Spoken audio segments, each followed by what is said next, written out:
I think what makes a story a tale of our time is that it appeals to our inner hero. The fact that even an individual, one person, can make a difference and change the world.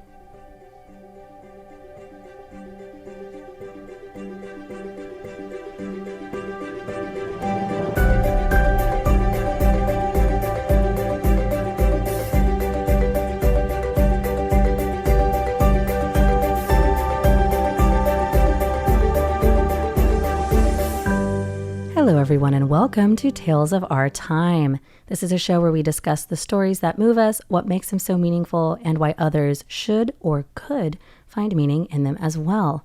This is not a spoiler-free show, so bear that in mind as you continue to listen. We tackle books, movies, comics, and more. Where there's a story, there's a reason to read. And that's all I'm going to say this time because we are back in books, so it is truly read today. I'm your host, Amanda Stevens, and today I'm joined by my good friend, Michelle Chiang. Hi, everybody. Welcome back. Yes, Thank you for good to coming be back. Thanks for bringing us back to books. We've had a little bit of a gallivant with movies and video games recently. Yeah, it's been fun. It's been a really good. Well, stories come in many shapes and sizes. So yeah, it is true, and that's one of my favorite things about doing this show is getting to talk about all those different mediums. But I am excited to get back into books today. Oh yeah, and you have been on the show before, but is there anything that you'd like to say to reintroduce yourself? Oh, well, I'm Michelle. I am here at Radio Taiwan International, and I'm actually the host of Geek Out. And the story that I've brought today is one of the reasons why I became super nerdy. And that would be? Harry Potter, the series by JK Rowling. The first book we just discovered by Googling was actually published in 1997. Yeah, it's hard for me to remember exactly what it was because for me, that was a book that was a series that really shaped my childhood. Yeah. And those were books that I read as I grew up. So I was reading Harry Potter in like second or third grade by myself. My parents would read it to me as well.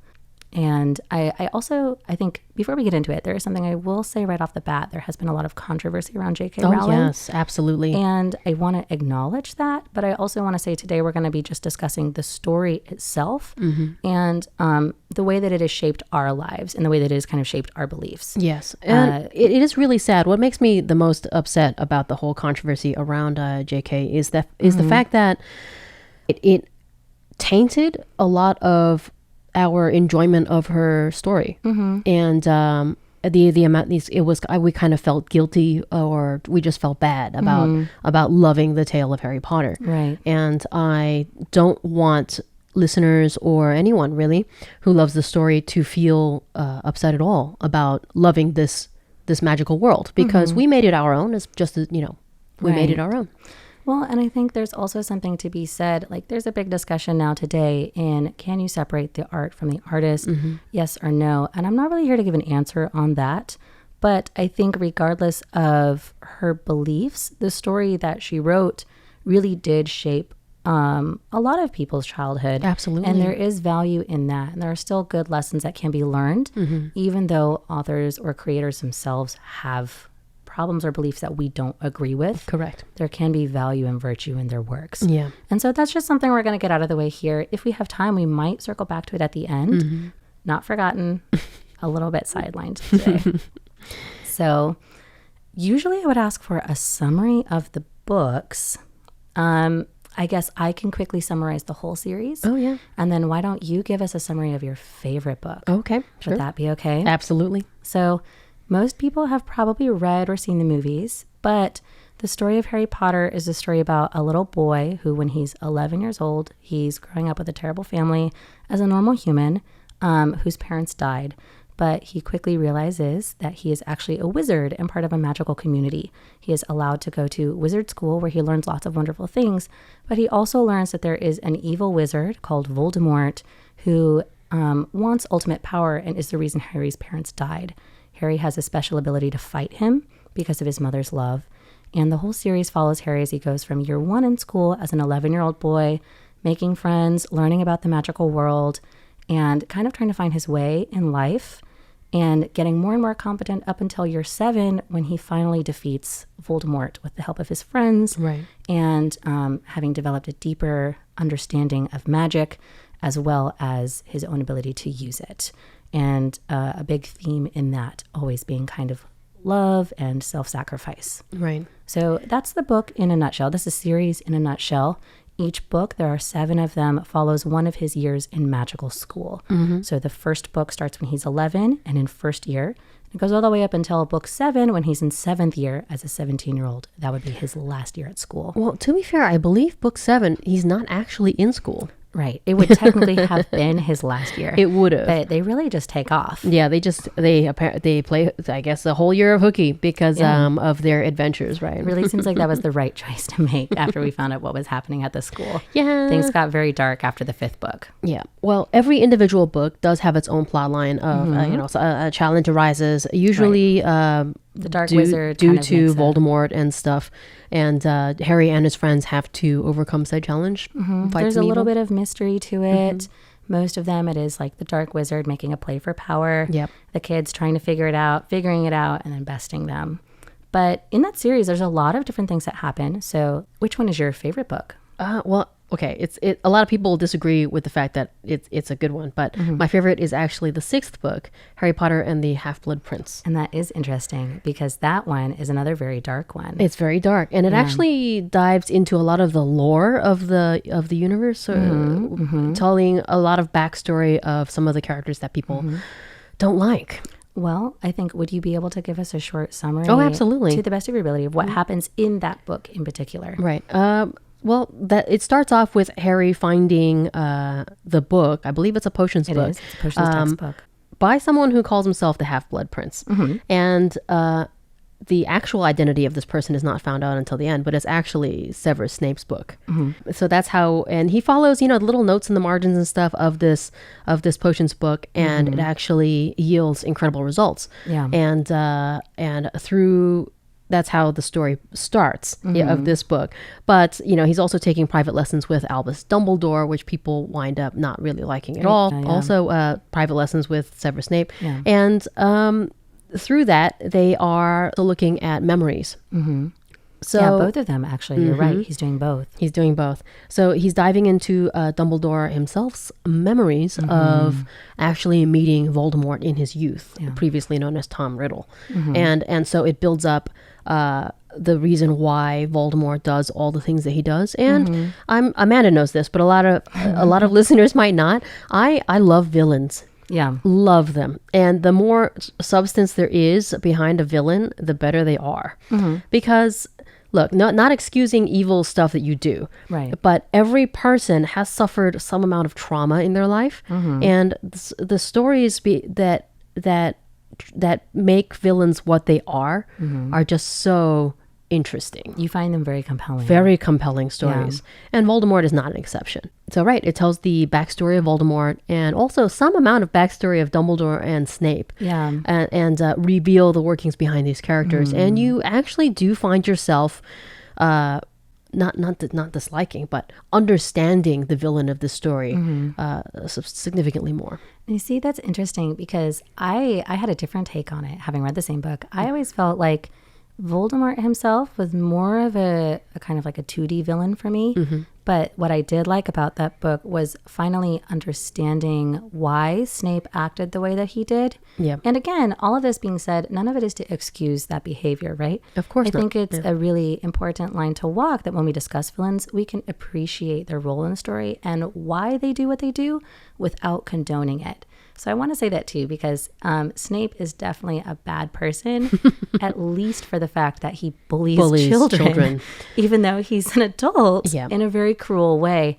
But I thought that was a really interesting thing to learn about why he was the way that he was. And also that the novel did kind of dethrone a lot of characters that readers put on pedestals. So Dumbledore. you learn a lot more about Dumbledore. You learn a lot more about like Harry's family. And it's a lot more of like a coming back down to earth book than some of the other ones before that. You're correct. Yeah. And, Harry winds up following a spell where he actually casts a spell that he learns from the book that used to belong to Snape, and winds up hurting somebody pretty badly, and he realizes that this person may not have been the best person ever. Right. So well, and that's also really good. I'm gonna put my own rating on this, but I think that's also a good moment to point out, because it really shows how easy it is to follow power. Like before this, we've seen a lot of other characters get corrupted. And the question was like, well, how could they do that? Why could they do that? How could they just trust that so easily? But Harry does the exact same thing, right? He gets this book and it worked. And it does, once we discover that, show that Snape is good at what he does. Oh, he's very good at it. He is a very talented wizard. But Harry just trusted this book that it would be okay. And he hurts somebody who, granted, is his rival. But shouldn't, they didn't deserve that kind of hurt. But he still, I think, is another interesting take, despite disliking him and them doing very cruel, bad things. It does kind of show a moment of Harry being a hero worth believing in. Is he feels bad that he took such a drastic action. Right. And I think before this, like Draco's even broken his nose. But Draco, it's very interesting the character arc that Draco takes as well. But I think he's a much more sympathetic villain than many of the other ones. But it is another interesting moment to see like Harry kind of realizes what he's done. Yeah. And it's a good moment of showing like nobody's immune to the trappings of power, and nobody's immune to, like being duped by these really powerful things. And even the people we dislike deserve more than getting slashed in the face. So, but you mentioned something earlier, which I feel is really important about this entire book series, is the basically it teaches people not to blindly follow and respect others due to their age or their position of power. So it teaches you to think about moral implications of what's going on and make your own decisions. So actually, let's get into that a little bit more, because I think that's an interesting reading. What are some examples that you think might give that impression, either in this book or in the series as a whole, that just because somebody has a position of power doesn't necessarily mean that you need to respect that by virtue of them having that? Right. Well, first of all, there's teachers in the school. But I feel like generally, and Snape, yeah. But generally over the entirety of the book series, there is the government in the background of the story, and with the rise of a truly evil character, such as the likes of Voldemort, you are seeing what the government is doing in response. And for the vast majority of the first books of the series, the government is lying and covering it up, and just telling the public that nothing is wrong. Kind of like an ostrich in the sand metaphor, right? Where Absolutely. They would rather believe. And to be fair, it's a hard truth to believe. This is something, if somehow you haven't read the book, the evil wizard Voldemort comes back to life from death at the end of book 4. So that's kind of where this starts to happen from book 5 on. And that's a really tough pill to swallow, considering that his existence was an age of terror. You can understand the instinct. But it's true. They do just kind of like lie, hide, and they actually try to silence people. Yes, absolutely. And not saying that is, actually I am saying that probably happens in real life with this in the societies in which we currently live, in either the U.S. or the Taiwan as we know it. Right. Some people might even have a story that they're already thinking about, considering that we just came from a very scary time during a pandemic, right? There were definitely examples in many different societies for how that was handled well or handled poorly. And then also after the government official, I forget his name, is removed from office, Fudge. Right. Not Elmer Fudd. Right. I think it was Cornelius Fudge. Cornelius Fudge is removed from office. Then Voldemort actually installs somebody himself, and in that way, it's very apparent that then from Harry Potter's standpoint, there's a lot of really bad stuff going on by people who are supposedly adults in positions of power. Well, and you've just reminded me, I made a snide remark earlier that maybe the good example would be Severus Snape, but actually probably an even better example would be like the revolving wheel of Defense Against the Dark Arts teachers that Harry has. Yes. Because there's a lot of them, and to their own credit, there are a lot of teachers that come in and like they try to do a good job. Remus Lupin actually did do a good job. Yeah, they have their own merits, and to his credit, Mad-Eye Moody, had it been the real one, would also have been a really good teacher. And even during the time period that he was there, it can't be said that he did not teach the kids very valuable skills. Correct. Right? So there were good teachers, but there were also a lot of people who proved that just because they were a teacher, they weren't necessarily reliable. And the people that you come to respect are the people who show through example that they can lead, not just somebody because they have a title. Yes. So this is actually such a good conversation. I think we're going to have to do a part 2. Absolutely. And I was a little bit foolish to believe that we Harry would be Potter able to could fit be it covered in one one. episode. But I think a lot of people would like to come along the ride with us. We'll be continuing this in part 2. I think a good sign off for this one would be, do you remember one line that stood out to you from the series? Or a moment or a scene that was really poignant for you, even? Well, okay. The one that just pops into my head is just the word always, which it redeems Severus Snape a little bit, just a little, with the fact that he does what he does, including kill Dumbledore at the end of book 6. Spoiler. I know, spoiler. Sorry, it's a spoiler-free show. It's not a spoiler-free show. Not a spoiler-free show, but yes, including do something so horrible because he loves Lily, Harry's mother, and will always love her. I guess, and you know what? There have been a lot of interpretations of that, but I think to leave it on a feel-good note, what it does display is that even people that we detest are capable of love, and that can really influence their actions. Again, regardless of whether or not they do it in the right way, but that we all do have that instinct inside of us. Yep, always.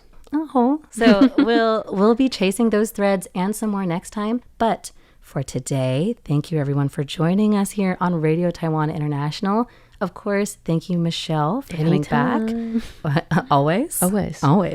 And thank you everyone for joining us as we just got started with our talk on Harry Potter by JK Rowling, a tale of our time. And we look forward to seeing you next time.